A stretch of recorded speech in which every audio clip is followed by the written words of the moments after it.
Goeiemôre gemeente, baie welkom by vanoggend se saamwees in die vorm van 'n erediens. En dit is 'n voorreg om dan by mekaar te kan wees in gemeenskap met die Here en ook in gemeenskap met mekaar. Ja, daar waar ons by mekaar is dit ook so dat die Here self by ons teenwoordig is. Ja, in die naam van die Vader, Seun en Heilige Gees. God is met ons.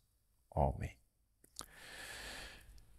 Ek wil jou graag nooi om sommer so saam met ons te deel in 'n loflied, loflied 212. Ons sing daarvan strofe 1 tot 3. Loof die Here, hy is goed.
Here, ons Here, baie dankie vir die voorreg wat ons mag hê om saam met mekaar te wees. Al is dit op hierdie wyse dat dit 'n voorreg is om in gemeenskap met mekaar te wees en in besonder ook in gemeenskap met U. Wees saam met ons ook hier in ons saamwees wanneer ons rondom die Bybel vergader en dat ons U stem mag hoor. Dankie Here. Wees naby ons. Raak ons aan en mag U Gees op 'n besonderse wyse ook ons inspireer. Amen. Ek wil graag sommer so, terwyl jy jou Bybel oopmaak, by Lukas 7, ons lees daarvan na vers 36, voordat ons saam lees, so begin om vir jou te vra, dink 'n bietjie vir 'n oomblik aan hoe mense jou laat voel. Dink aan een persoon in jou lewe wat jou baie ongemaklik of sleg laat voel het al, of dalk bewus laat voel het. Of dink aan daardie een persoon wat jou regtig baie spesiaal laat voel het. Dink aan 'n goeie onderwyser of onderwyseres, of dalk een van jou ouers, iemand wat jou spesiaal laat voel. Dalk jou eggenoot. Of dalk iemand wat geestelik leiding geneem het in jou lewe en vir jou leiding gegee het. Iemand wat jou spesiaal laat voel. Ja, ek lees op 'n keer 'n aanhaling van iemand wat sê, mense gaan nie onthou wat jy gedoen het nie, mense gaan ook nie onthou wat jy gesê het nie, maar mense gaan wel onthou hoe jy hulle laat voel het. Ja, die volgende gedeelte wat ons saam gaan lees, gaan dalk so iets daarvan dan ook vir ons wys. Ek lees graag saam met jou vanaf vers 36. Jesus by Simon die Fariseer. Een van die Fariseërs het hom genooi om by hom te kom eet. Hy het in die huis van die Fariseer ingegaan en aan tafel plek ingeneem. 'n sekere vrou in die dorp, wat 'n sondige lewe gelei het gehoor dat hy in die Fariseer se huis aan tafel was. Sy bring toe 'n albaster flesie met reukolie en gaan staan agter Jesus by sy voete en huil sodat haar trane op sy voete begin drup. Daarna het hy sy voete met sy voete met haar hare afgedroog, hulle gesoen en met reukolie gesalf.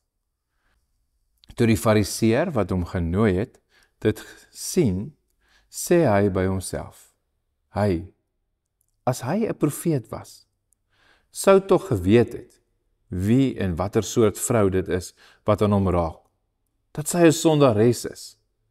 Maar Jesus spreek hom aan en sê, Simon, ek het iets om vir jou te sê. Meneer, sê dit maar, antwoord hy. Jesus sê toe, 2 mense was in die skuld by 'n geldskieter. Die een het R500 geskuld en die ander ene 50. Omdat hulle niks gehad het om mee te betaal nie, het hy die skuld van albei kwytgeskel. Wie van hulle sal hom die meeste liefde bewys? Simon antwoord, ek veronderstel die een wie hy die meeste kwytgeskel het. Jou antwoord is heeltemal reg, sê Jesus. En hy draai na die vrou toe om en sê verder vir Simon, sien jy hierdie vrou? Ek het in jou huis gekom en jy water vir my voete het jy my nie gegee nie. Maar sy het met haar trane, het sy my voete nat gemaak. En met haar hare het sy dit afgedroog. 'n Soen het jy my nie gegee nie.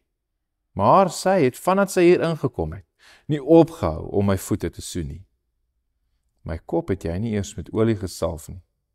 Sy het my voete met reukolie gesalf. Ek sê vir jou, omdat haar sondes, wat baie is, vergewe is, daarom bewys sy baie liefde. Maar hy, vir wie min vergewe is, bewys min liefde. En Jesus sê vir haar, jou sondes is vergewe.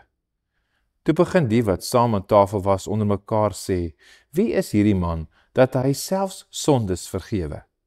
Maar Jesus sê vir die vrou, jou geloof het jou gered. Gaan in vrede. Ja, in hierdie gedeelte is dit baie duidelik dat daar 'n onderskeid is, nee? En in daardie jare het dit ook so gewerk dat daar sekere reinheidswette of reëls dan ook geld. En dat dit ook, hoe nader jy in die tempel bly, hoe reiner is jy. Nee, en as jy nou in die samelewing in 'n sekere stand sou wees, dan beteken dit ook hoe reiner jy sou wees. Ja, nou is dit interessant as mens nou kyk na die gedeelte waar Jesus natuurlik genooi word en by Simon die fariseer kom eet. Iemand wat nou op die oog af lyk of hy naby aan God leef. Dat hy godsdienstig baie goed leef en doen wat reg is. Nee, op daardie lysie van wette mooi kan afmerk en sê, maar dit doen ek goed. En skielik, hier aan tafel, kom daar 'n vrou aan en sy onderbreek eintlik hierdie hele ete en doen dan nou ook wat sy gedoen het. Sy begin huil, haar trane drup op Jesus se voete, sy begin dit afdroog met haar trane, met haar hare, en natuurlik hierdie albaster flesie wat sy daar aanbring met reukolie en sy salf die Here. Nou is die vraag, wie verstaan iets van God se genade? Nou sommer so terug aan ons inleiding, as ons sê ons dink aan daardie een persoon en hoe hy of sy jou ook spesiaal laat voel. Nou, net bloot op sosiale vlak, sou hierdie vrou waarskynlik glad nie welkom gewees het aan hierdie etenstafel nie. Sy is ook nie rein genoeg nie, maar tog is sy welkom. Lukas skryf so mooi die 2 teenstellings, wanneer Jesus dan natuurlik hierop reageer oor hoe die fariseer hieroor dink. Want dit wat jy sou eet, of hoe jy jouself sou gedra, is belangrik. Dis belangrik en saam met wie jy ook sou eet, is belangrik, want dit bepaal of jy rein is of nie. En dan gebeur daar iets baie kosbaar. Hierdie vrou wat self genoem word 'n sondares, sy kom en sy gaan oor al daardie reëls en regulasies, gaan sy verby. Sy sê, want ek wil naby aan die Here wees. Hy slaan ag op haar en dan het sy hierdie kosbare, baie spesiale gevoel. Sy besef hoe afhanklik sy eintlik van die genade van die Here af is. Dan is dit baie spesiaal om te kyk eintlik hoe Jesus reageer teenoor haar in hierdie geleentheid. Hy doen nie veel in die sin van om vir haar weg te wys of te sê, jy's nie welkom hier nie, jy mag nie hier by ons sit nie. Nee. Hy los haar en gee vir haar die geleentheid. Sy huil, sy salf hom, sy maak haar met haar hare sy voete droog. Sy soen hom, aanhoudend. Sy salf hom met hierdie reukolie. Waarom? Omdat sy weet hoe afhanklik sy van die genade van die Here is. Ja, omdat sy waarskynlik weet, hier is soveel van hierdie lysies wat ek nie kan afmerk en sê, dis wat ek kan doen nie. Ja, sy wat toe nie aan die tafel mag wees nie, sy word toe welkom geëet. Ek wonder sommer hoe dit daardie aand gebeur. Wat het aan daai tafel gebeur? Hoe die ander gaste net nie gereageer om te sien wat hier gebeur nie. Die kosbare ding is, dat ons iets hier van God se genade ook beleef en ervaar. Vat maar onsself en waar jy dalk in jou eie lewe is, hoe jy dalk oor dinge dink en oor jouself dink. Hierdie vrou, wat vergifnis ontvang en haar liefde bewys, wat iets verstaan en iets voel oor wat die evangelie vir haar bedoel het.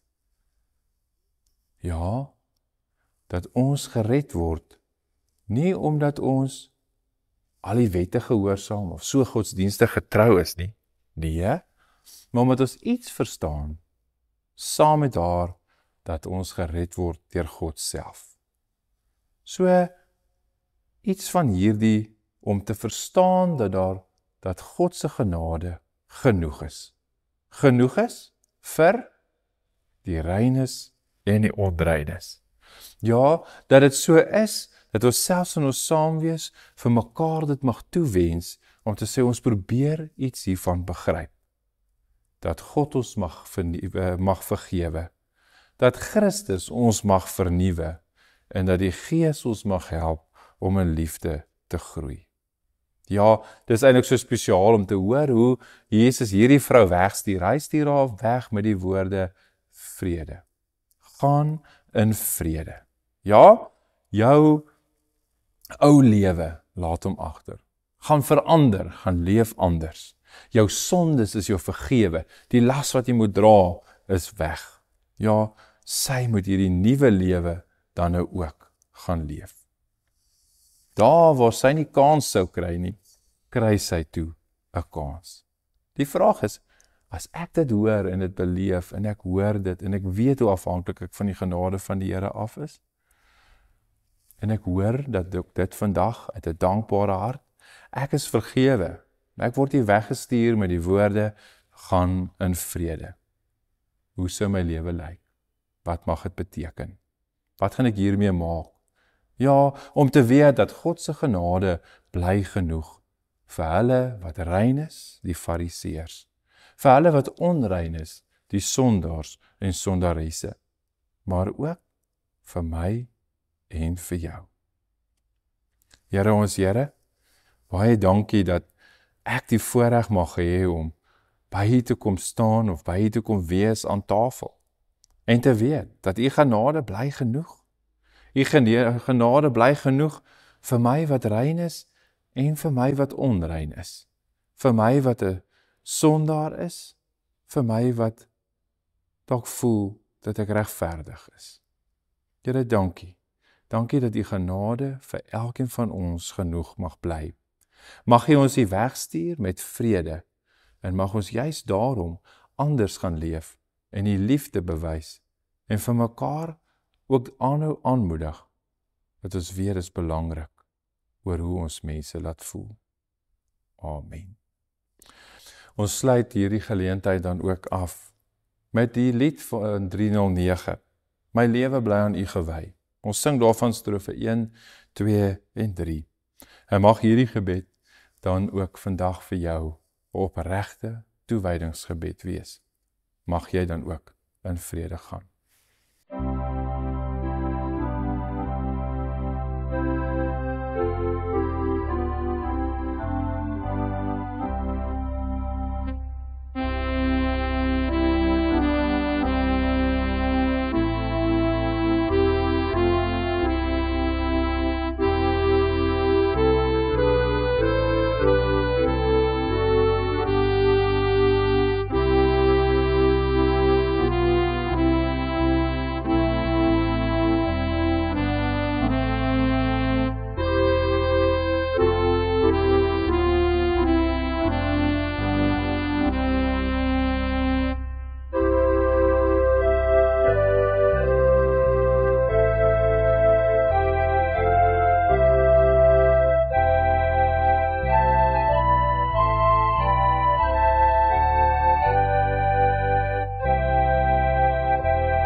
Toe ons hier begin het saam met mekaar, is ons gegroet in die naam van die Here. Ja, hy is saam met ons. En as ons hier uitgaan, dan gaan ons in vrede. Mag die Here altyd by ons wees. Amen.